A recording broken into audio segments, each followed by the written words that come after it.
in a sense, it is a worry because it means I'm not trusting. And trust is a new thing for me that I'm really trying to put in the forefront of my mind, of having more trust and trusting my present moment, trusting myself is enough as I am, and trusting that I'm going to do the best I can in this moment of time. And that's all I can do. I can think in my head it's going to go better than it is, but it's going to go exactly how it is. And I need to show up and be present for it to unfold how it's going to unfold. And I want it to unfold well. So I'm just going to trust that, and I'm going to show up and just do my part and just be myself, because I think myself is okay. A few things I wrote, because before every interview, I usually just kind of go through a couple affirmations, and they all change. Like, it's not like a template that I read. It's something that I just come up with that I feel like I need to know. And I just kind of let it flow out of my head. I write it down in the corner as a reminder as I'm getting ready for stuff like this. So what I wrote is to be in your body. Why I wrote be in your body is because when we're in our body, we're not in our thinking brain. When we're in our body, we're acting in the present. We're not thinking about what we need to do. We're just being in our body. We're just being ourselves. We're just acting like us, embodying our pure essence of who we are without the fear, the worry, the anxiety, without all that. We're just here in our body, not just in our brains. We're in our body. We're feeling our whole body, and doing stretches and yoga and a couple jumping jacks helps to just feel more in our body, get big, feel big. The body, the posture really matters to embody that feeling that you want, such as confidence and just security and being present and just being big and being yourself, and all those things. Just feel your body. The next thing I wrote is to enjoy my time. You're rushing, or you're not actually just enjoying it for what it is. You're thinking about the outcome and not just enjoying your time. And that goes hand in hand with being present, just enjoying your time, enjoying the time. Don't rush it, just enjoy the time. And if you're enjoying it, you're going to be in the moment, you're going to be present, you're going to be having fun. And having fun is the best medicine for everything. If you're enjoying what you're doing, you're going to do a good job. And that's just how it is. And so just try to enjoy yourself, enjoy the moment. The next one I said is be curious. Always being curious, always being open-minded, really important for everybody, especially for me doing an interview. I like to be open-minded and just remain curious. Just remain listening, remain curious, keep the brain open, keep myself open to different ideas. And just being curious helps a really good interview happen. So I just like to stay curious. The next thing was being you, be you, and trust yourself. That kind of all ties together with what I already said. But be you is just really honoring yourself and knowing who you are is good enough in the present moment. Basically, that's it. All your power is in the present. And that is what I wrote. I said, your power is in the present. That's it. That's it. Trust yourself to be your best. Trust yourself in order to be your best. And trust your steps. Trust where you are. All that stuff. Be your best. Your power is your present. And with that, that's all I need to know. So, like I said, there's always things that we have to overcome as an entrepreneur, as a horse person, as a competitor. It's not just the game, it's everything in the game, ourselves included. And that is a lot of stuff to unpack and to figure out. So it is a full circle thing. It's a full package. If you want to improve one area, other areas improve. And if you're not improving in one area, every other area is not going to be as good. So it's a full circle of well-roundedness of who you are, who you want to be, starts in one area. Focus on improving one area. You'll realize in order to improve that one area, you have to improve other areas, and then other areas. And you realize other areas you might lack, and you're like, oh, I have to do a lot of work.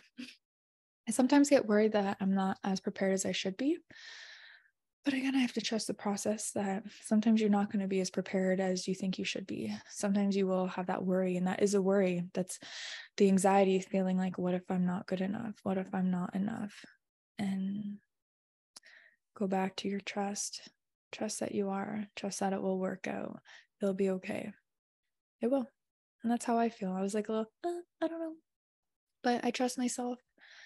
I trust what I'm going to say. Trying to change the anxiety about it into an excitement to be like, I got to meet a new person. I got to make a new connection. And that is also beautiful. And that's also why I'm here, because I feel like I'm here to make connections. So step into the fear a little bit and change the fear to excitement. It's the same sort of feeling of jumping out of an airplane. Your heart's all like, you're all in like intent, like it's jumping out of an airplane is exciting. You're also a little afraid, but it's also really exciting. That's kind of like what it is, stepping out of your comfort zone. Scary, exciting. You get to choose how you feel about it. Your body responds to your thoughts, like legit. If you think about an event in your head, your body, your heart rate, you will start changing. Your body literally will start changing right before our eyes. So if we want to adjust and flow in ways, we can change our thoughts and how we view things, change the words. Are you scared or are you excited? Is this exciting to be changing and growing, or would you rather not? Being proud that you're stepping into something like this that is scary. You're facing your fears. And that is where growth comes from. Face your fear to know that you're going to be okay when you face your fears. And then that fear will not be a fear anymore because you've done it, not afraid. And you keep growing and you keep taking those steps of facing your fears every step of the way. Before you know it, you'll look back and you're like, wow, look at all those things I just faced. Those things aren't even scary anymore. And you'll look at the bottom of your staircase of all those fears you just climbed over. And you're like, wow, incredible. And it's not, you look at it in retrospect and you're like, those things scared me, but I've done so much more since then. Also, the idea of having goals really help with this, because if you don't have goals, you're going to retract to your comfort zone. Trust me, I've been there. You need to have goals. You need to know what your purpose is and why you're doing the things, because if you don't have a why, you're not going to do it. You need a strong reason. You need that before you start anything. Figure out your why. What's propelling you? What's your fuel? If you don't have fuel, you can want to get somewhere all you want, but without the fuel to keep you going, you're not going to get there. And I think that's a good metaphor for reaching your goals and having a strong why behind it. This podcast, I recently rediscovered my why, or rediscovered a goal I have within it. So I already knew my why, but I didn't really have an end goal. I didn't have a goal, a growth goal, if you will. And my growth goal now is I want my episodes to be really, really good, that it reaches 10,000 people per episode. That's my new goal. So now it's working to do that. So that's why I'm comfortable speaking with strangers on the internet and putting myself out there.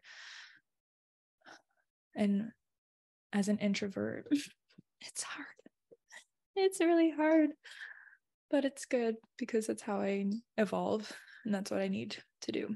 And I'm realizing that a lot more, because everyone says, oh yeah, goals, goals, goals, goals. But legit, you need those goals. You need to know why. You need to have an objective. You need to be pushing towards something meaningful. And if you're not, the fear and the worry and the anxiety and the imposter syndrome and all the things that stop us will stop us, because we don't have a reason to push through it and push through the discomfort to become our ultimate selves. Okay? Things are starting to come back to me and I feel good about it. And it's mostly, I made a video, I haven't posted it, but it's about taking the action to get the feeling, to get the inspiration, to get the motivation. Start taking actions. Have a little hint. I had literally 2 seconds of an inspired action of finally messaging Josh Andrews to interview him. I'm like, okay, Shelby, slap, get it together. You have a podcast, people listen to it. It's a great medium for you. Like, you've made crazy connections from all over the world with your podcast. Keep it going. What are you doing? Like, what are you afraid of? And so I was like, you're right, Shelby. I do love doing the podcast, even though it's scary and I'm afraid to start again because it's been a few months. I'm worried, blah, blah, blah. But it's like, I just reached out and now I'm doing an interview and I feel good about it. I feel good about it because I started taking the actions and now I'm starting to do the things, and now I'm starting to get into that creative flow again and getting into this type of topics that I'm talking about, because this is what I thrive in. And I was not growing in the past few months. I was kind of stagnant. And with being stagnant also means not really being inspired by growing or by the challenges. I was just kind of like, blah, in a bubble, if you will. Apparently I'm in a bubble sometimes. So I'm trying to get out of the bubble and just expand myself, expand the business, and expand my impact and expand others to do the same. And it's a full ripple effect if we all just start with ourselves. So I don't know what else I can tell you. Just like that, connections, collaborating, working together for the same good purpose. Good people helping good people, helping good people. And on that note, I'll say, if you think you are a good people, you're a good person, help yourself, take care of yourself. If you're unhealthy, you can't help other people get healthy in every way, in spiritual sense, physical, emotional, your goal health, your thriving health, like your business health, all the health. Everything relies on health. The earth health is not doing well because we are not healthy. People that are leading aren't healthy, and we're making decisions that are affecting the health of all of us. And if we want to change that, change yourself and how you can improve your health and improve the world and the climate and the environment. Starts with you, by you taking the action for your own health. And then from there, you can start other people. It seems overwhelming sometimes if you want to make a big impact, but you're like, there's just so many people. How is one little person supposed to help? And trust me, I felt that way many times, still do.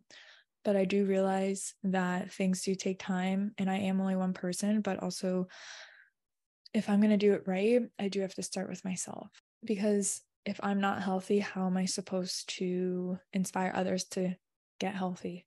And if you can inspire, like for my podcast, if I can inspire 10,000 people every episode to do something beneficial and good for themselves, their horse, their family, their community, then that is a huge win. And that makes a difference. So I actually have this other thought. I do think there's nothing wrong with learning from people. At the same time, the greatest way I have learned is from myself. I learned from my own inner work, my own inner journey. Now, for those watching this video on YouTube, I hope you enjoy the new video, because it would be great if I could record myself in my platform or the software I'm using, but I can't. So enjoy me setting up barrels and prepping for a recorded ride on James. But for those listening, sorry, I just had to fill these people in of what they're watching, because they're just watching me ride and probably like, what the heck's happening? But as far as inner journey, I'll just finish up with that, because I did start the interview with Josh, and if you want to watch that or listen to it, you can find it on Weekend Hustle podcast or on the YouTube channel. Anywhere you get your videos or your audio needs, you can listen to the Weekend Hustle podcast. And also with that, I'd appreciate if you enjoy the Weekend Hustle podcast and you want others to enjoy it and to find it, please go rate it, and hopefully it's a good rating, but rate and review it, because that just helps us get seen by more ears and more listeners and more viewers. So that would be greatly appreciated if you could just spend a second and do that. I would appreciate it tons. So back to the whole inner journey, I'll wrap up with that by thinking of the world as an inside out approach. So I'm reading this book right now. It's The 7 Habits of Highly Effective People, and it's been very eye-opening in the sense of how we view the world is an inside-out approach. So the things that we feel on the inside is what actually matters, not necessarily what's happening on the outside world. So the whole idea of focusing on our inner world, of how we react to things, how things make us feel, and just kind of making notes of that, making notes of how reality affects our views, and it affects our emotions, and affects how we proceed with things, and trying to have a bit better of an understanding of who we are as a person, and having just a more solid foundation that we can have the clarity and the confidence and security within ourselves that no matter what happens in the outside world, we're okay, we're fine. And it takes a lot to uncover that and to find where that comes from, of wanting the world to fit our structure a certain way to make us comfortable.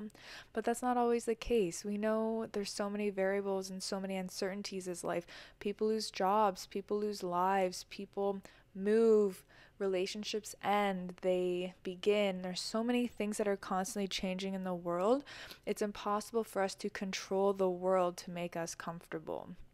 And so with that, then we have to find what actually does make us comfortable, what makes us whole, what makes us complete, what actually makes us fulfilled without having to try our whole lives to make the outside reality fit that box and to fit our comfort and to make us feel a certain way when all those feelings are inside. And it's that inner journey, it's that inner work that we can take the power back. And it is so just so it's so freeing when you finally start to realize that how much power and control you actually have, because you have the power of how you view things, you have the power of perception. You have so much power, then maybe we don't even realize it, but sometimes it takes just getting quiet to really feel that and to tap into that. And even with horses or with riding, we have a lot of things we control in the scenario, maybe not the exact outcome, the results, but we control how we view those things, and we control how those things actually affect us and affect, our self-worth, our ability to cope with things, just how we feel about ourselves. We can control how these outside things will affect our inner world, our inner being. So with that, I just wanted to wrap up with that final note. And yeah, I hope you guys have a great day. This is Shelby Olschlager, and we'll see you soon on Weekend Hustle. And goodbye for now. Talk soon.